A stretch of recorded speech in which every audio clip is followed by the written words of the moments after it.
5 years. She's been in a coma for 5 years. And today, when she finally opened her eyes, the first words out of her mouth were, "Michael, when's our wedding?" I was down in the hospital cafeteria, grabbing what passes for coffee here. Absolute dishwater. My phone rang. Dr. Rebecca Hartley. My hands were shaking before I even picked up. She said 4 words that stopped my heart. "Michael, she's awake." I dropped the cup. Coffee went everywhere. People stared. I didn't give a toss. I ran. Through those endless sterile corridors. Like my life depended on it. When I reached room 347. When I saw her sitting up in that bed. Looking at me with those same green eyes. Smiling like no time had gone by at all. My whole world turned upside down. But what she said next. What she doesn't know yet. You need to stick around till the very end. Because what happens in this hospital room will absolutely wreck you. And then put you back together. In a way you never saw coming. Don't stop now. This ending will change how you see love, forever. Let me take you back 5 years. 5 years and 3 months, to be exact. Her name was Sarah Ellis. We'd been together 4 years. Engaged for 6 months. Wedding planned for that November. She was a graphic designer, proper creative. I taught history at a secondary school. We had this little flat in Manchester. With a tiny balcony where we'd sit with a glass of red. Watching the rain or the city lights. We were happy. Stupidly, properly, blissfully happy. Then October 17th happened. Sarah was driving home from work. Some lad, texting, not looking. Shot through a red light at way over the limit. Smashed right into her driver's side. Her car spun 3 times. Slammed into a lamppost. When the paramedics got there, her heart had stopped. They brought her back. Blue lighted her to the Royal. Traumatic brain injury. Massive internal bleeding. Fractured skull. Broken ribs. Collapsed lung. She arrested twice in A&E. They got her stable enough for surgery. 16 hours on the table. When she came out, the neurosurgeon, Dr. Hartley, sat me down and said the words that broke me. "She's in a coma. We've done everything we can. Now we wait. She might wake tomorrow. She might wake in a year. She might never wake. I'm so sorry." I stayed by her side for 6 months straight. Every day, school, then straight to the hospital. I'd sit in that horrible plastic chair. Holding her hand. Talking about my day. About the kids in my classes. About the wedding we'd never have. About the life we'd planned. Her parents came up every weekend from the lakes. Her sister popped in twice a week. But I was there every single day. Waiting, hoping, praying to a God I wasn't even sure about. Month 7, the head teacher pulled me aside. Said I looked like death warmed up. Told me to sort myself out. Suggested counseling. I went. Didn't help. Nothing helped, except sitting with Sarah. Waiting for her to wake. Year 2, her parents sat me down. Said what everyone was thinking but no one wanted to voice. "Michael, you need to move on. Sarah would want that. You can't put your life on hold forever." I told them I couldn't. I wouldn't. Sarah was going to wake up. She had to. Year 3, I met someone. Didn't plan it. Didn't want it. But Emily Carter, colleague at school. She was kind. Patient. Understood. Knew about Sarah. Knew I still visited every few weeks. Never asked me to stop. Never made me choose. She just stayed. We started seeing each other slowly. Carefully.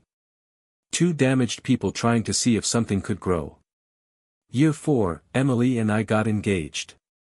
I felt like a traitor. Like I was betraying Sarah. Even though Sarah was still in that bed. No sign of waking. Doctors said chances dropped every year. After 5 years, less than 3% chance of proper recovery. But I couldn't cut her out completely. Still went once a month. Still helped with bills even though insurance covered most. Still kept her engagement ring in a drawer. Couldn't bear to part with it. And then today happened. 5 years and 3 months after that crash. Sarah opened her eyes. And everything I thought I knew exploded. Because what comes next? What I had to tell her. You need to stay. This will destroy you before it heals you. I swear, you've never heard a story quite like this.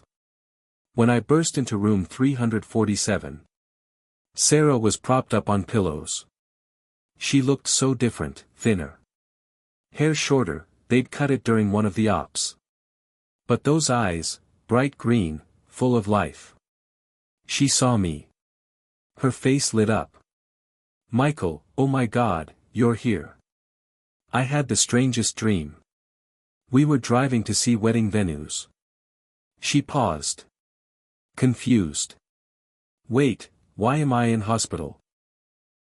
What happened? And why do you look so different? Have you grown a beard? My throat closed. Couldn't speak. Dr. Hartley stepped in gently. Sarah. I'm Dr. Hartley. You were in a car accident. Do you remember? Sarah frowned. A car accident? When? I feel okay. Groggy, but. How long have I been here? A few days. Dr. Hartley glanced at me. That look, do you want to tell her, or shall I? I stepped closer. Hands shaking. Sarah, what's the last thing you remember? She smiled, that smile that used to make everything right.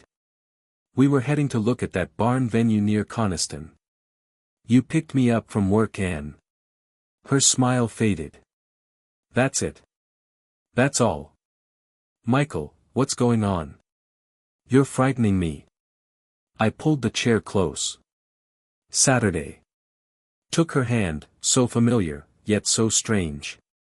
Sarah, you were in a bad crash. You've been in a coma. A coma? For how long? I took the deepest breath of my life. 5 years, Sarah. 5 years. The color drained from her face. She laughed, short, disbelieving. No. No, that's impossible. 5 years. You're having me on. This is a wind-up. Dr. Hartley stepped forward with her tablet. Sarah. I know it's a shock. But it's October 2024. Your accident was October 2019. 5 years and 3 months. Sarah stared at the screen. The date, the headlines.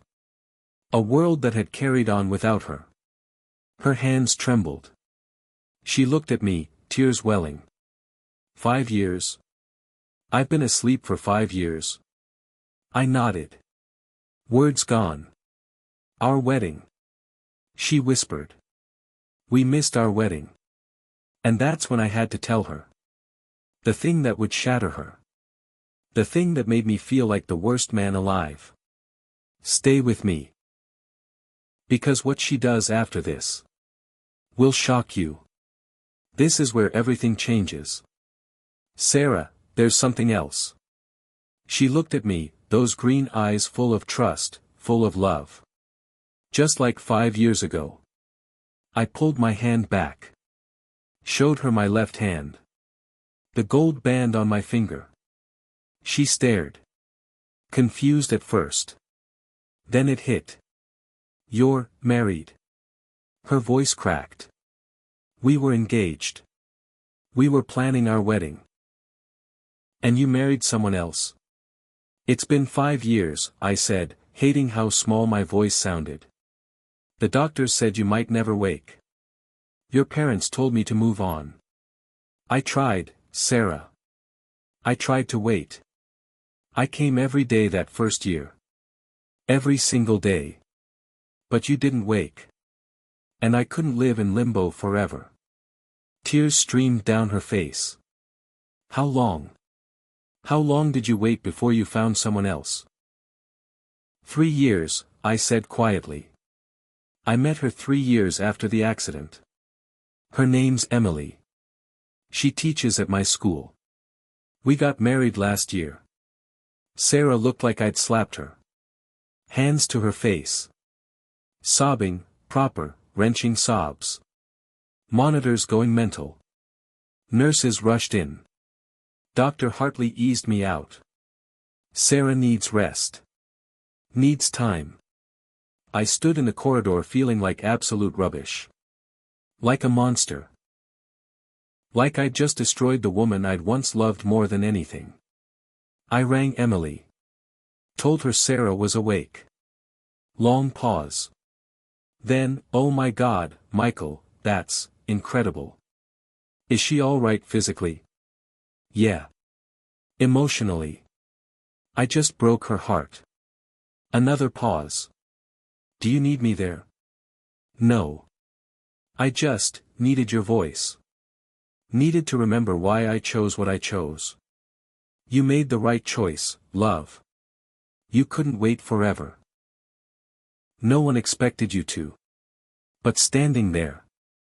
I wasn't so sure. Next morning, I went back. Had to. Couldn't leave it like that. Sarah was sitting up, staring out the window. Eyes red, swollen. Hey, I said softly. Hey, she croaked back. I sat. Sarah. I'm so sorry. I never wanted to hurt you. Long silence. Then, tell me about her. About Emily.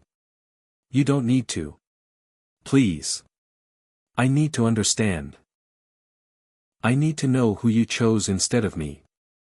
So I told her. How Emily was kind. Patient. Never pushed. Understood the grief. How we took it slow.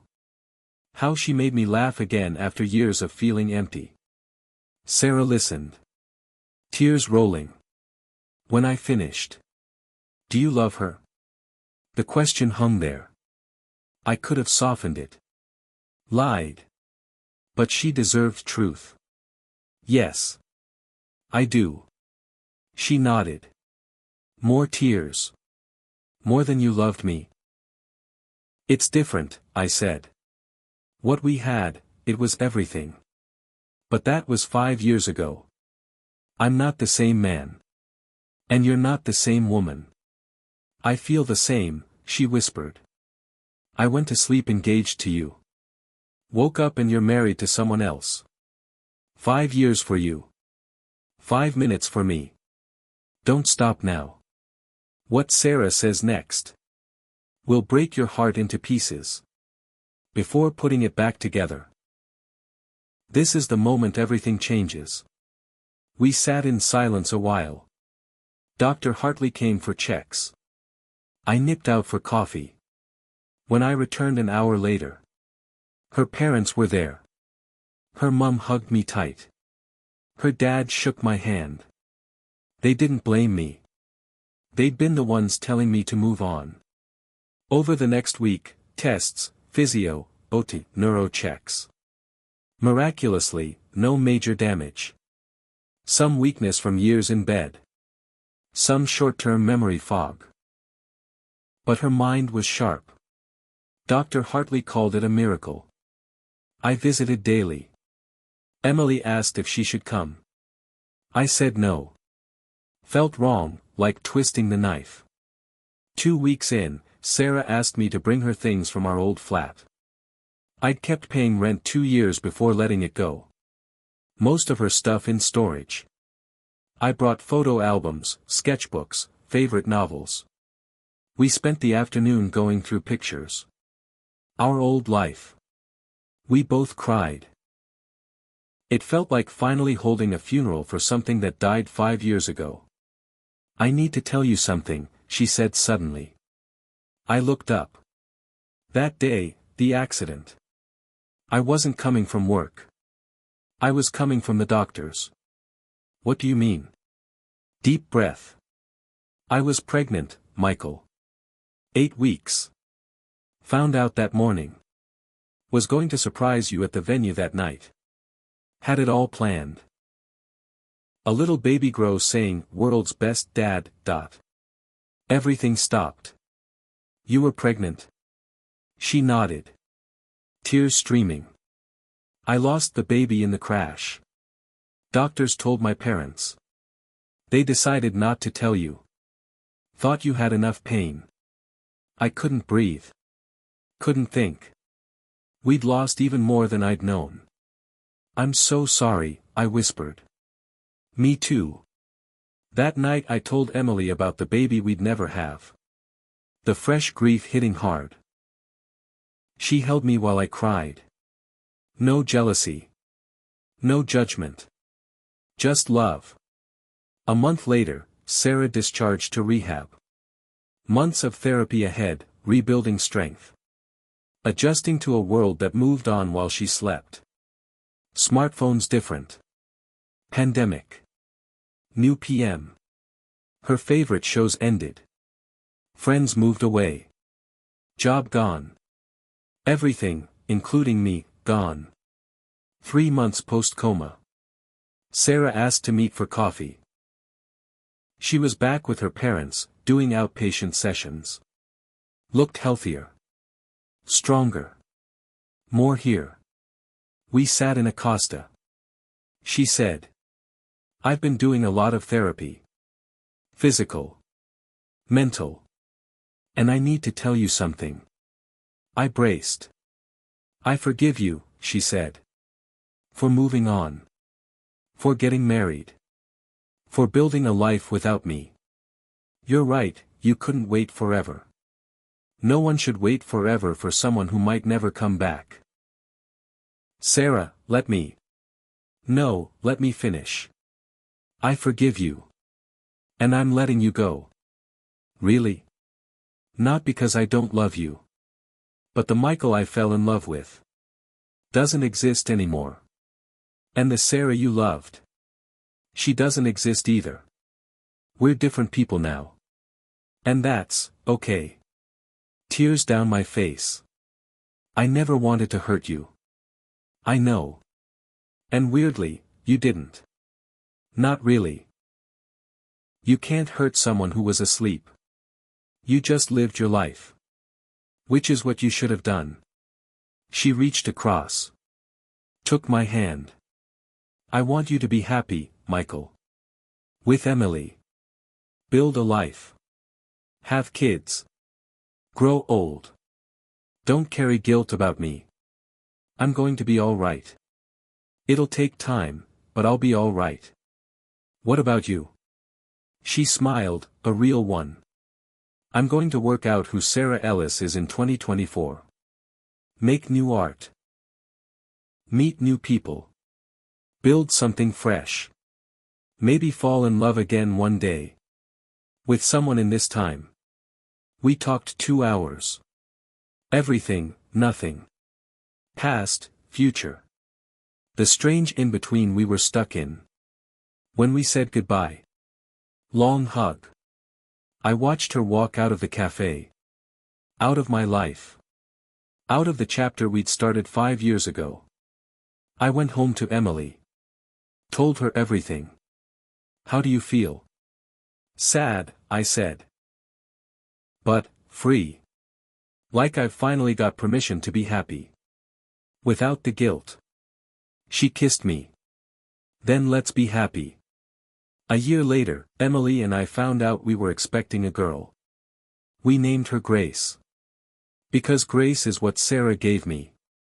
The grace to move forward. The grace to forgive myself. The grace to build something new. From the ruins of what was lost. And Sarah. I saw on Facebook, because of course we're still friends there. She'd moved to Brighton. Started her own design studio. Met someone, a photographer. They looked happy in the photos. Proper happy. One day she messaged. Heard about your daughter. Congratulations, Michael. You're going to be an amazing dad. Thank you, for everything. For staying as long as you could. For letting go when you needed to. For showing me that love sometimes means setting someone free. To find their own happiness. I'm happy now. Really happy. Hope you are too. I wrote back. I am. Really am. And I'm so glad you found yours. You deserve every bit of it. Here's what I need you to take from this. Why you had to stay till the end. Life doesn't always give the ending we expect. Sometimes the person you thought was forever was just a chapter. And that's not tragedy. That's just life. Sometimes love means holding on. Sometimes it means letting go. And sometimes, miraculously, it means both people finding happiness. In completely different directions.